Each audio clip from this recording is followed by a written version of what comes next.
Ontem aqui no programa, nós mostramos que mãe e filha caíram em uma fossa de quase 10 metros de profundidade. Isso foi em Corbélia. Pois é, infelizmente, elas não resistiram aos ferimentos. O caso trouxe muita comoção para moradores da cidade e para toda a nossa região. Elas eram bem conhecidas, a filha advogada, aluna de pós-graduação da UniOeste em Toledo, a mãe assistente social. A nossa equipe esteve na cidade hoje e está acompanhando, aliás, desde ontem à tarde, toda a situação bem triste. A reportagem completa você confere agora, é Daiane Santos na tela. A fita indica que o espaço segue isolado. Um dia após a tragédia, Edson está inconformado. Ele é vizinho das vítimas e conta que recebeu a notícia de um familiar. E foi uma das primeiras pessoas a chegarem no local. O primo dela ligou para mim para ir ali ver, porque ele estava fora da cidade. E daí viu o irmão dela lá chorando lá, daí fiquei sem ação. Ainda que eu pensei, liguei para o SAMU, né? Para o SAMU vir, porque o poço era fundo e não tinha o que eu fazer na hora ali, né? Liguei para o SAMU, mas veio urgente, vieram bem na hora. Edson e a família têm comércios e moram ao lado de onde a tragédia aconteceu. A esposa de Nair estava em casa quando a estrutura caiu, mas conta que desta vez não ouviu nada, mas que não é a primeira que a área desaba. Barulho nós não ouvimos, né, na hora que aconteceu o acidente ali. Mas assim, a casa estava bem deteriorada, né? Há uns anos atrás a gente estava aqui na sala e de repente a gente ouviu um barulho enorme, até pensamos que fosse um acidente na rua. E quando nós fomos ver, era uma parte da casa ali que tinha caído. O piso que cedeu ficava em cima de uma fossa, dentro de um dos cômodos da casa. Elisandra Pereira da Silva e sua mãe, Ercília Soares, teriam caído juntas, no buraco que tem mais de 10 metros de profundidade. Por volta das 4 horas da tarde de quinta-feira, o Corpo de Bombeiros foi acionado pelo SAMU. Grande aparato foi montado para o resgate. Equipes do SAMU, SIAT e Defesa Civil atuaram juntas e depois de mais de 3 horas de trabalho intenso, com a dificuldade dos escombros, elas foram retiradas, porém sem vida. O primeiro chamado que entrou foi para a Brigada Comunitária, através do SAMU, que 2 vítimas tinham caído em um poço, né, ou uma fossa, eles não sabiam identificar certo o que era. Né? Então a nossa equipe da Brigada Comunitária foi a primeira a chegar no local. Chegando no local, eles verificaram que supostamente tinha 2 vítimas no local, né? Não conseguiam ter acesso, mas eles escutavam a voz, eles não sabem dizer se era de uma ou 2 pessoas, eles escutavam a voz. Como eles observaram que era complexo, eles acionaram o Cascavel. Então, chegando a equipe de Cascavel, rapidamente teve acesso ao primeiro socorrista, né? O primeiro socorrista teve acesso porque escutavam, após verificar a presença de gás ou não, né? Então, verificando que não tinha gás tóxico, o primeiro socorrista tentou abordar para ver se conseguia visualizar a vítima. Chegando lá embaixo do poço lá, eles verificaram que não conseguia ter acesso à vítima devido a grandes estruturas. Então já foi montado um sistema para retirar esses móveis, esses entulhos, para ter acesso à vítima. A Defesa Civil interditou a área preliminarmente e ela deve permanecer assim até que todo o processo seja concluído. Uma vistoria prévia nas localidades que são vizinhas a este prédio. Foram feitas essas vistorias que identificaram que não há risco para aqueles que moram e trabalham nessas localidades. Ao final de toda essa investigação, um laudo técnico deve ser emitido. Além da Defesa Civil, a Secretaria de Obras também dá o suporte com a equipe técnica para a formulação do laudo. Foi uma tragédia que toda a comunidade de Corbélia está em luto e a prefeitura em si está prestando todo o apoio necessário. E a questão da interdição partiu por parte do Defesa Civil com os bombeiros. A gente entrou ali, fez a interdição e estamos aguardando o laudo. Apesar da estrutura ser antiga, nenhum chamado prévio havia sido feito para vistoria no local. O Corpo de Bombeiros não faz vistoria em residência unifamiliar. Então, para ter uma vistoria pela Defesa Civil Municipal ou pelo Corpo de Bombeiros, tem que ter alguma denúncia, né, que oferece através do Ministério Público ou através da Corpo de Bombeiros mesmo, para ir ao local para fazer a vistoria.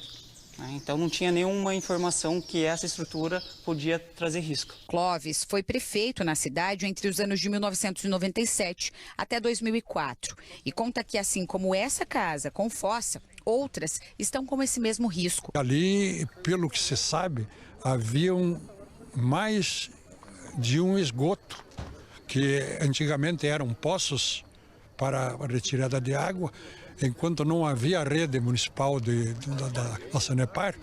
E isso acontecia, que eu acredito que isso é um crime até, porque mais de uma centena de poços foram transformados em esgoto sanitário. Isso aí, esse problema ainda pode acontecer com muitas famílias aqui em Corbélia. Segundo a Sanepar, hoje em Corbélia, 88% da rede tem a cobertura de esgoto. Por isso, há a possibilidade de outras áreas terem o mesmo risco. Então, a orientação é que, em qualquer dúvida, os moradores comuniquem à prefeitura. A gente já vem atuando na questão desse suporte em fechamento de fossas, poços antigos, que o munícipe pode estar se dirigindo à Secretaria de Obras ou à Defesa Civil e passar a relatar o que está acontecendo, e a gente vai lá e presta todo o suporte. Elisandra Pereira da Silva era advogada. A Ordem dos Advogados do Brasil, subseção Cascavel, emitiu nota lamentando a morte dela e de sua mãe, Ercília Soares. Elisandra ainda era estudante do programa de pós-graduação em Ciências Contábeis no campus da UniOeste em Toledo, que também lamentou profundamente a perda dela e de sua mãe. Os corpos de mãe e filha foram liberados agora há pouco para o velório dos familiares no Instituto Médico Legal de Cascavel. E a Polícia Civil emitiu uma nota dizendo que aguarda a conclusão do laudo pericial para fornecer mais detalhes acerca dos fatos. A Polícia Civil de Corbélia informa ainda que, de acordo com o levantamento inicial e também informações preliminares, o fato trata-se de um acidente. Porém, foi instaurado um procedimento na delegacia para apurar as circunstâncias e as condições em que se deu o acidente, bem como a causa e ainda eventual responsabilidade. Uma tragédia de fato, né? Deixa eu bater um papo com a Rafa Schwinka, que esteve com o Rodrigo Lima, foi a nossa primeira equipe a chegar no local. Ainda ontem, né, Rafa, com esse acidente, você que trazia as primeiras informações, ainda falando da possibilidade das duas estarem vivas, depois participando no RIC Notícias Noite, com informação ao vivo para todo o estado também, e depois vocês vieram com a confirmação de que elas não tinham sobrevivido. A gente vem com uma indagação da situação da rede de esgoto que nós temos aqui na nossa região e o cuidado que a gente deve ter com esses espaços, no caso de fossas que são utilizadas ainda ou aquelas que estão desativadas.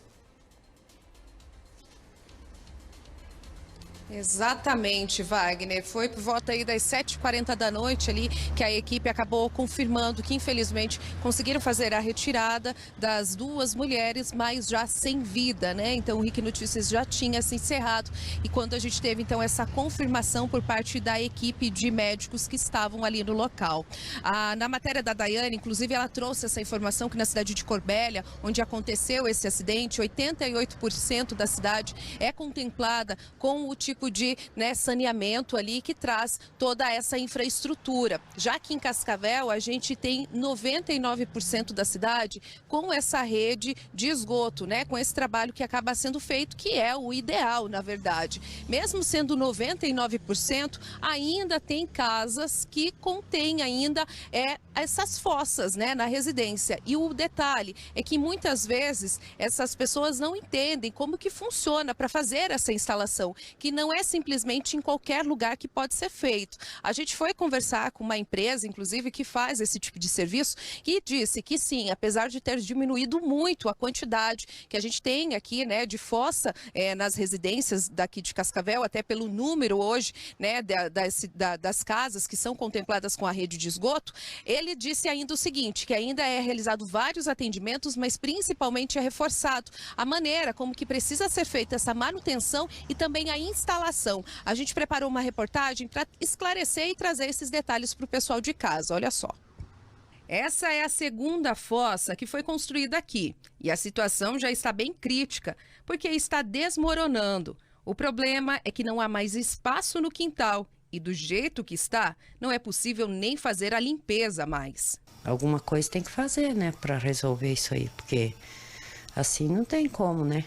Meu Deus, é difícil. Assim como ela, quem mora na rua Gonzaguinha, está na mesma situação. Há 5 anos, quando foi feito o asfalto, eles acreditavam que a rede de esgoto seria instalada. mas não aconteceu. Além dessa rua, a Gonzaguinha, outras duas também não têm rede de esgoto, a Yara Amaral e a Enfio. Os moradores passam por esse transtorno há anos e reclamam que são os únicos moradores aqui da região do Interlagos que não possuem esse sistema. Ninguém tem mais lugar para fazer fossa, né? A outra fossa que tinha ali, caiu a tampa tudo para baixo, desmoronou até a tampa.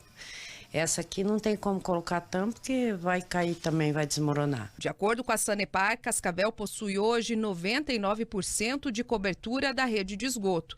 Um trabalho está sendo realizado para ampliar esse atendimento. O nosso principal problema de atender 100% da população é o tempo mesmo, né, que é necessário para as obras. Mas assim, nós estamos no caminho para atender mesmo. Anderson trabalha com manutenção de fossas. Por dia são pelo menos 10 atendimentos. Ele comenta que, apesar de hoje ser bem menor o número de fossas na cidade, por questão de segurança, é preciso levar em consideração alguns pontos antes da instalação, inclusive de cuidados. Aonde ela vai ser localizada, vai ser feita, se é uma passagem de pedestre, se não é, passagem de veículo, se ela pode prejudicar ou danificar alguma estrutura do imóvel. Então, tudo isso são cuidados que um técnico qualificado pode estar instruindo quem vai fazer essa construção. Em Corbélia, 88% das casas têm rede de esgoto. Cidade que mãe e filha morreram depois do chão onde tinha uma fossa desmoronar. A orientação é quando tiver a interligação da rede de esgoto, a fossa seja desativada.